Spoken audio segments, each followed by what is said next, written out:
अस्सलाम वालेकुम व्यूअर्स, आप देख रहे हैं हमारी खुशखबरी सीरीज़ और मैं हूं अब्दुर्रहमान। आज हम डिस्कस करेंगे मुल्क में मुकम्मल होने वाले दो अहम प्रोजेक्ट्स को, जिनमें से एक का इफ्तिताह वज़ीर-ए-आज़म इमरान खान ने किया। वो है सवात मोटरवे का फ़ेज़ 1। वैसे तो उसका एक फुसफुस सा इफ्तिताह जो वज़ीर आला खैबर पख्तूनख्वा है वो तकरीबन 6-8 महीने पहले कर चुके हैं, लेकिन ये मुकम्मल नहीं हुई थी। उसके अंदर 3 अहम टनल्स रहती थी। बेसिकली उन टनल्स के मुकम्मल होने के बाद इस मोटरवे का असल मकसद पूरा होना था, क्योंकि उसी के बाद इस्लामाबाद या बाकी मुल्क से सवात का जो रास्ता है वो 2 घंटे कम होना था। तो अब वो तीनों टनल्स जो हैं वो मुकम्मल हो गई हैं। जो सबसे बड़ी टनल है वो तकरीबन 1.25 किलोमीटर की थी, 1266 मीटर की। दूसरी टनल 324 मीटर की और तीसरी 271 मीटर की। कुल मिलाकर ये 1861 मीटर्स की टनल थी, जिनको आवाम के लिए खोल दिया गया ऑफिशियली। प्राइम मिनिस्टर से इफ्तिताह करवाया गया है। ये मोटरवे इसलिए भी अहम है कि ये पाकिस्तान के खूबसूरत इलाकों में सयाहत के रास्ते खोलती है। ये मोटरवे M1 से लेकर ये चकदरा के मुकाम तक मुकम्मल हुई है 100%। उसके बाद इसके आगे V शेप बनेगी, 2 रास्ते निकलेंगे, एक कालाम तक जाएगी जिसका फ़ेज़ 2 है, जिसके अंदर 10,000 केनाल रकबा ख़रीदने की मंजूरी दे दी गई है। उस पर 20 अरब रुपये लागत आएगी। और दूसरा रास्ता जो इसका है वो चित्राल तक जाएगा, यानी कि दोनों खूबसूरत वादियाँ मज़ीद कालाम और चित्राल जो है मोटरवे के ज़रिए पूरे मुल्क के साथ लिंक होने जा रही हैं। और इंशाल्लाह अगले 3 से 4 साल में ये दोनों मोटरवेज़ की दोनों इसकी लेग्स जो हैं वो मुकम्मल हो जाएंगी। अब ये जो है पाकिस्तान में मोटरवेज़ समेत तमाम बड़े जो प्रोजेक्ट्स हैं उनके ऊपर काम जारी है, लेकिन फ़र्क ये आया है कि जो पिछली हुकूमतें बड़े अच्छे तरीके से मीडिया का इस्तेमाल करती थी, इस हुकूमत को इस्तेमाल करना नहीं आया। और इसी वजह से इनके अच्छे काम भी जो हैं वो उस तरह प्रोजेक्ट नहीं होते जिस तरह के होने चाहिए। अब जो फ़ेज़ 1 है ये 81 किलोमीटर का है जो मुकम्मल हुआ है चकदरा तक। इसके आगे भी मज़ीद 80 किलोमीटर का फ़ेज़ है, वो भी इंशाल्लाह उम्मीद करते हैं 2023-24 तक मुकम्मल हो जाएगा। उसके बाद सियाहों का जम्मे गफ़ीर इस रश को रोकना, उस इलाके की खूबसूरती को इंटैक्ट रखना अब हुकूमत के लिए एक अहम इम्तिहान होगा। देखते हैं हुकूमत इस मैदान में किस हद तक कामयाब होती है। यही चलते हैं आज की दूसरी खुशखबरी की तरफ। वो है अहम एक कि पाकिस्तान के अंदर एक बहुत बड़ा, पाकिस्तानी तारीख का सबसे बड़ा न्यूक्लियर पावर प्लांट जो है वो मुकम्मल होकर उसको सिस्टम के साथ अटैच कर दिया गया है, यानी उसकी बिजली अब मेरे और आपके घरों तक पहुंचना शुरू हुई है।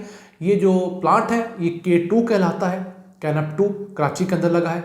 1100 मेगावाट का ये प्लांट मुकम्मल हो गया, इसने बिजली देना शुरू कर दी है। और इससे जो बिजली हासिल हो रही है वो तकरीबन ₹9.25 फ़ी यूनिट के हिसाब से इससे बिजली हासिल हो रही है। अब पाकिस्तान के पास जो न्यूक्लियर पावर प्लांट्स हैं वो 6 हो गए हैं और इनकी मजमूई जो सलाहियत है वो 2500 मेगावाट हो गई है।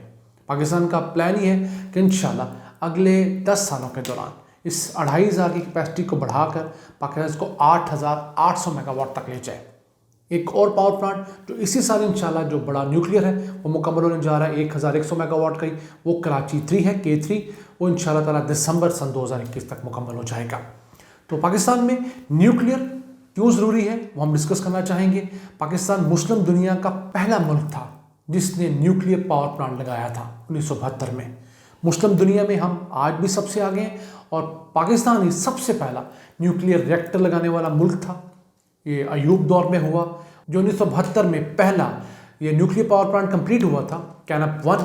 उसकी सलाहियत 135 मेगावाट थी और उसकी उम्र जो है वो माहिरीन ने 30 साल रखी थी, लेकिन पाकिस्तानियों ने अपनी इंडिजिनस सलाहियतों की वजह से उसको इतना अच्छा चलाया कि अब उसकी माहिरीन ने उम्र बढ़ाकर 50 साल कर दी है और इंशाल्लाह सन 2022 में उसको रिटायर किया जाएगा। 20 साल उसके अंदर ऐड हुए हैं, वो सस्ती बिजली पैदा कर रहा है। तो अब न्यूक्लियर ज़रूरी क्यों होता है? एक तो ये कॉस्ट इफेक्टिव होता है, दूसरा इससे एमिशंस नहीं होते, तीसरा ये रिलायबल होता है। गर्मियाँ हों, सर्दियाँ हों, ख़ज़ा हों, सैलाब आए, हर माहौल में इससे बिजली पैदा होती रहती है और साफ़ बिजली इससे पैदा होती है। और पाकिस्तान जैसे मुल्क के लिए क्यों ज़रूरी है? पाकिस्तान एक न्यूक्लियर स्टेट है और इसके साथ साथ पाकिस्तान न्यूक्लियर मेडिसिन के अंदर मुस्लिम दुनिया में बहुत आगे है। पाकिस्तान में कैंसर के मरीज़ों का इलाज जो है वो न्यूक्लियर टेक्नोलॉजी के ज़रिए किया जा रहा है। हमारे बहुत ज़्यादा केमिकल्स जो हैं जो हमें बाहर से इंपोर्ट करने पड़े अगर हम न्यूक्लियर ना हो, जो न्यूक्लियर मेडिसिन में इस्तेमाल होते हैं, पाकिस्तान खुद बना रहा है। पाकिस्तान एटॉमिक एनर्जी कमीशन का इसके अंदर बड़ा अहम किरदार है। हम बल्कि दुनिया के कई ममालिक को इस तरह की चीज़ें अब एक्सपोर्ट भी करते हैं, फ़रोख्त भी करते हैं, दुनिया को हेल्प करते हैं। तो कैंसर के मरीज़ों में, दूसरे अमराज के अंदर पाकिस्तान को न्यूक्लियर टेक्नोलॉजी पीसफुल मीन्स के लिए चाहिए। और इंडिया का मुकाबला करने के लिए हमें न्यूक्लियर बॉम्ब भी चाहिए, क्योंकि हमसे 6 गुना बड़ा मुल्क है, 8-9 गुना बड़ी मईशत है। तो इतने बड़े पहलवान के सामने खड़े होने के लिए आपको खुद भी तगड़ा होना पड़ता है। अब तो यूएई जैसा मुल्क, जिसका किसी से ऐसा कोई तनाज़ा नहीं है, कोई उसका फड्डा नहीं है हमारी तरह, वो भी न्यूक्लियर टेक्नोलॉजी पर शिफ्ट हुआ है और अरब दुनिया का पहला मुल्क है। और वो भी कुछ छोटा नहीं, 5600 मेगावाट के वो पावर प्लांट लगा रहे हैं न्यूक्लियर, जिसका पहला कमीशन हो चुका है, बाकी इंशाल्लाह अगले 2-3 साल में हो जाएंगे। तो वो इतना बड़ा क्यों लगा रहा है? तो चाहता है अपने मुल्क की तकरीबन 50% बिजली जो है न्यूक्लियर से हासिल करे, फिर इस न्यूक्लियर को दीगर जो सिविल पर्पसेस हैं, मेडिसन के अंदर और जिस जगह एग्रीकल्चर के अंदर उसको इस्तेमाल करें। तो न्यूक्लियर का सिर्फ एक सबसे बड़ा प्रॉब्लम ये है कि खुदा न खासा इसकी लीकेज हो जाए तो उसको कंट्रोल करना मुश्किल है, लेकिन इसके फ़वाइद बहुत सारे हैं। इंसानियत वक्त के साथ साथ टेक्नोलॉजी में बेहतरी के साथ साथ इसके मसाइल पे काबू पा रही है। और यूएई अपने इन पावर प्लांट्स के ऊपर 24 अरब डॉलर्स खर्च कर रहा है।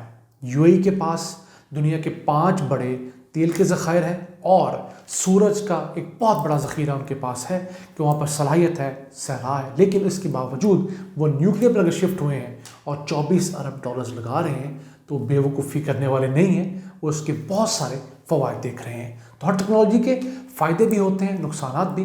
तो आप ज़्यादा फ़ायदे वाली चीज़ को ले लेते हैं, कम नुकसानात को आपको कम करने की, उसको कॉम्प्रोमाइज़ करने की कोशिश करते हैं।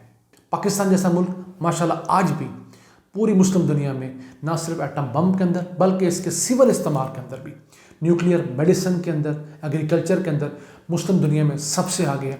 बहुत सारे दीगर दुनिया के ममालिक से पाकिस्तान आगे है।